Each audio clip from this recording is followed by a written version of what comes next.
In 2014, I went to Lebanon to document some of Syria's most vulnerable refugees, the elderly, single-parent families, and those living with war injuries. People like Khulud. Khulud had been at home in Syria in her garden when a sniper shot her. She was shot in the neck and immediately paralyzed. In fact, she even fell on one of her children. When I met her, she was living in a makeshift tent in Lebanon's Bekaa Valley, a tent that the family had had to make themselves. It was made from cardboard, plastic, even posters ripped down from billboards. Their situation was incredibly tragic and difficult.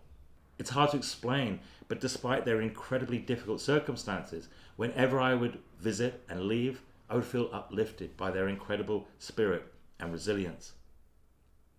I like to take photographs with me that I've done of people before to show them how I've represented them.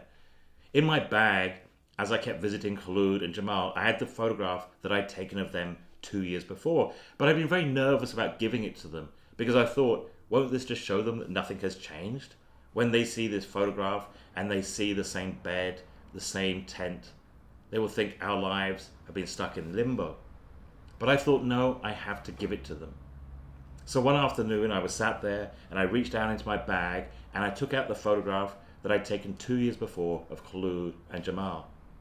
But before I handed it to Khulud, I looked at her and I said, when I took this photograph, I did not take a photograph of a refugee. I did not take a photograph of a woman living with a disability. When I took this photograph, I was taking a photograph of a couple who are so in love with each other. And this is a photograph of love.